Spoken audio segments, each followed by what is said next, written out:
Swiss-Ukrainian decentralization support project DESPRO for more than 9 years has been supporting projects of village communities to introduce decentralized water supply. The approach was based on social mobilization. All interested parties were involved in solving the issue. First of all, it is about involvement of local population as the main project beneficiaries. We've been waiting for water supply for so long, and now we are finally getting good quality water, right from the borehole. The projects were implemented by community-based organizations, so the operation and maintenance approaches were community-based as well. One of the most advanced approaches to operate water supplies was a service cooperative. The service cooperative model has got a positive response among local partners and gained good replication beyond the project.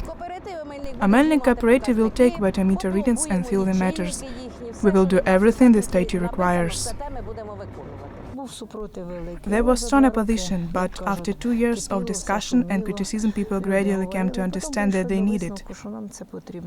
Especially those who live in private houses that had never had any water supply.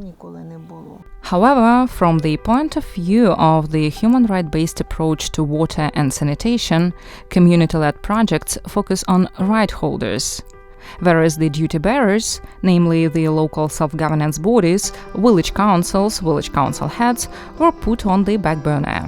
Although in the Ukrainian context, it is the local self-government that is responsible by law for the organization of the public services, including water supply.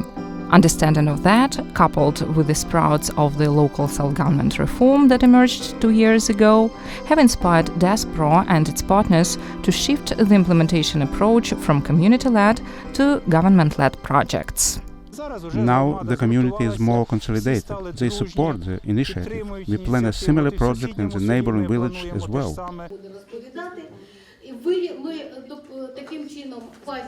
Projects like this need accumulation of all resources: intellectual, physical and financial.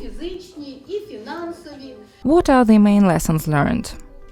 The ownership of the projects by local self-government bodies has resulted in a substantial improvement of the public funding. The implementation of projects by village councils opens a window of opportunities to receive public funds from other levels. As the result, the share of the public funds, village, district or regional, in funding of establishment of infrastructure has grown from 17% in 2012 up to 34% in 2015.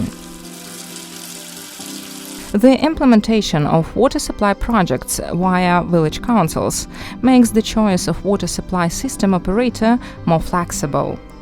Depending on local policies, traditions, and the local context, there are several possibilities, including, for example, a village utility company, a private entrepreneur, or again, a service cooperative. You may ask, but where is the community in this approach? They are not neglected.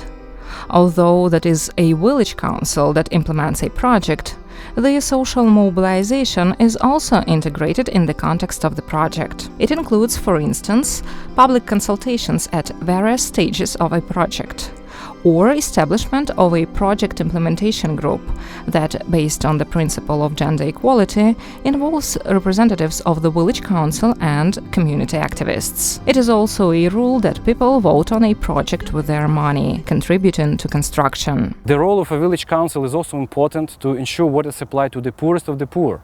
If it happens that some households are not able to contribute financially to construction, they may apply for special policy, and adoption of this policy is usually with the community.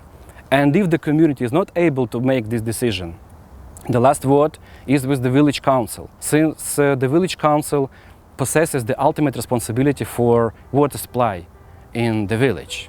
And the last but not least, village councils, by learning the experience of water supply projects, may, using the same or similar approaches, implement projects in other fields of local development. And if you ask me about main 3 strong components of the approach, I would say better ownership at local level, second, better access to public funding, And the third is good correspondence with the decentralization reform that is ongoing in Ukraine, since the goal of this reform is to make local self-governments stronger.